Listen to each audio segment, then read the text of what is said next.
Let me see. Got other questions here. Let me pin this one. Somebody said, I'm an IT field tech studying my AZ900 and AZ104. What else? Okay, let me see if I can see the rest of your comment here. What else do I need? Experience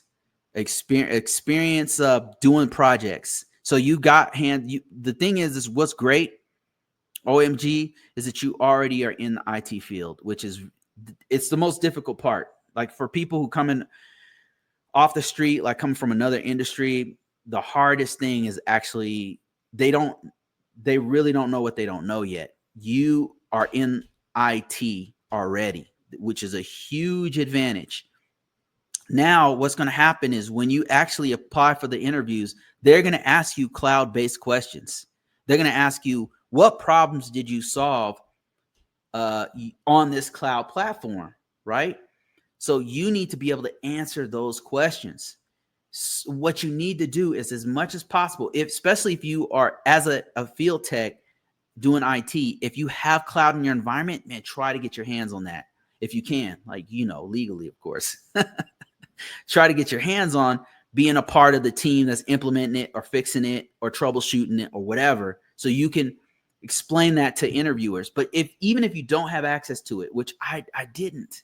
So what I would do is my own projects where I was messing around with that cloud platform that I wanted to master. So do projects where you have your hands on those systems, where you're actually using Sentinel, or you're actually using Azure Intra, right? Or you're using you know how to use a blob in AZ in Azure, things like that, where you can actually articulate it because you can explain to them how it's used because you have experience actually doing it. So as much as possible, that's what you need to do.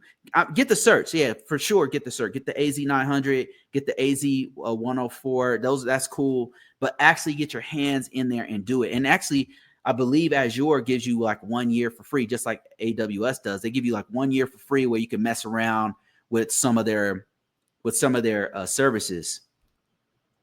Super effective to do that. That was another thing that Professor Black Ops said that was very, very useful. See here.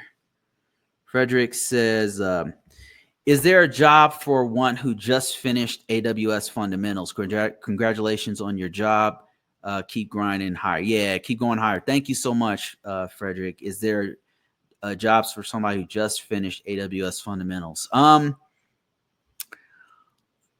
That's actually a good question. I think that there are, to be honest with you. I believe that there are. So after I got that on AWS, I got the AWS certification. I did see some jobs out there, but to be honest with you, most of them want somebody who has hands-on experience, right? I cannot emphasize this enough. You need to be able to explain to them how you solve problems on that platform. So just getting a certification is not enough. As much as possible, get on the platform, get the free version of the platform, right? You get 1 year for free. You use a fresh new email, sign up for the root account, make yourself an admin account with the root account, right? For security reasons, and then start messing around with it. Start building projects. Start messing around with AWS. And I was surprised how many employers contacted me because I listed my skills in AWS, even though they were limited.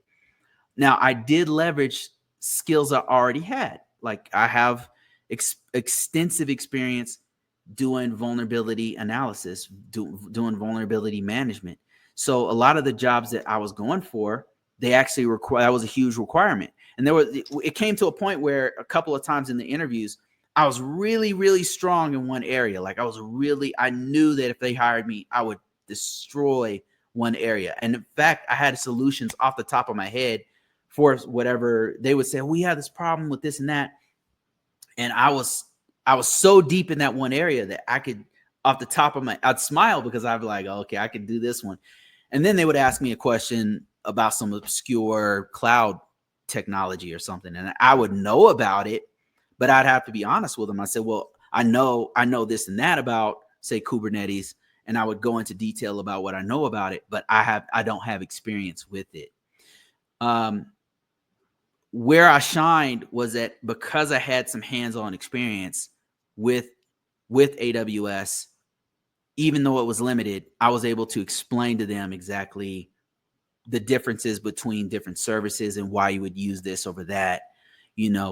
I think that's what was the thing. Besides my background, I think that those are the things that really set me apart and got me the position. Get hands on is what I'm trying to tell you. It's not just getting the certification. Even if you're going to do Security Plus, even if you want to be a pen tester and you're going for the CEH or OSCP or whatever it is, the certification is great to have, but the hands-on experience is going to set you apart and going to make you a real competitor rather than just what somebody called me once was a paper tiger, because I have so many certifications.